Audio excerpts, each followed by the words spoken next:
납세자라면 누구나 세무조사를 겪게 될 수 있죠. 특히 세무조사를 처음 겪는 경우라면 어떻게 진행되는지 모르기 때문에 당황스러울 텐데요. 그래서 오늘 뉴스앤정보에서는 세무조사의 시작부터 끝까지 진행되는 전 과정을 정리해봤습니다. 진달래 기자가 보도합니다. 국세청은 납세자의 권리 보호와 세무조사에 대한 사전 준비를 위해 세무조사 개시 10일 전까지 세무조사 사전 통지를 미리 보내고 있습니다. 세무조사 사전 통지와 더불어 납세자가 세무조사에 대해 더 자세한 내용을 알고 싶을 경우 세무조사 오리엔테이션도 실시하여 납세자의 편의를 돕고 있습니다. 세무조사 사전 통지에는 어떤 내용이 있나요?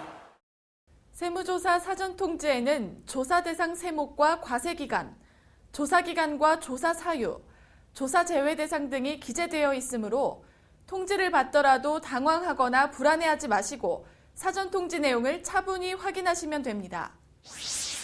어떤 경우에 세무조사를 받게 되나요? 조사 대상자는 과학적인 시스템에 의해 객관적이고 공정하게 선정하고 있습니다.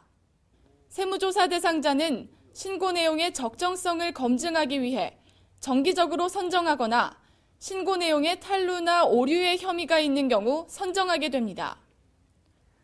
먼저 정기 선정의 사유로는 신고 내용에 대한 정기적인 성실도 분석 결과 불성실 혐의가 있는 경우, 내 과세기간 이상 동일 세목의 세무조사를 받지 아니하여 신고 내용의 적정성 여부를 검증할 필요가 있는 경우, 무작위 추출 방식에 의한 표본조사를 하는 경우 해당됩니다.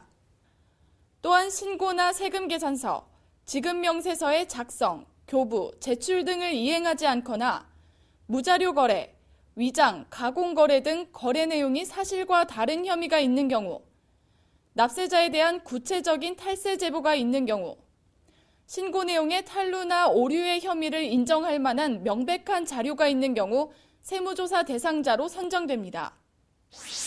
세무조사를 받기 어려운 상황에는 어떻게 해야 하나요?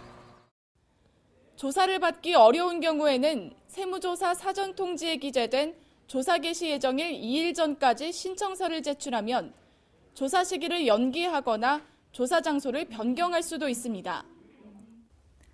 세무조사 연기 신청이 가능한 사유는 천재지변으로 인하여 조사를 받기가 곤란하거나 화재 및 그 밖의 재해로 사업상 심한 어려움이 있을 경우, 본인 또는 납세관리인의 질병, 장기 출장 등으로 세무조사를 받기가 곤란하거나 권한 있는 기관의 장부나 증거 서류가 압수 또는 영치된 때이며 국세부가 제척기간 만료가 임박하거나 조세채권 확보가 시급한 경우, 탈세 제보 등 구체적 탈루 혐의가 있는 경우에는 연기되지 않습니다.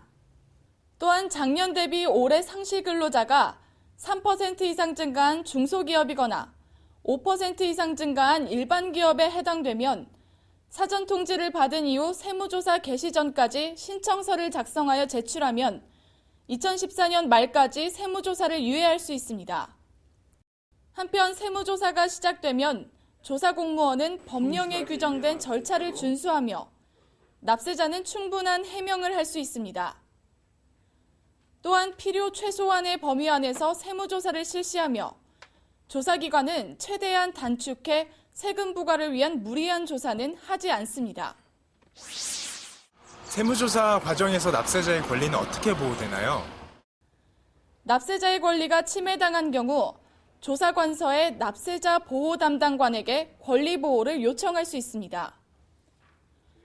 또한 국세기본법에 따라 조사 공무원은 납세자의 과세 정보를 타인에게 제공하거나 누설할 수 없으며 납세자는 국세법령 정보 시스템을 통해 각종 세무 정보를 무료로 이용할 수 있습니다. 세무조사가 종료되면 세무조사 결과에 대한 설명과 함께 세무 회계 분야에 대한 상담을 실시하고 납세자에게 세무조사 결과 통지를 보내 납부할 세금과 절차를 안내하게 됩니다. 국세청은 세무조사 후에 불편, 불만사항 등 납세자의 의견을 듣는 해피콜도 실시하여 세무조사 과정의 제도 개선을 해나가고 있습니다. 국세매거진 진달래입니다.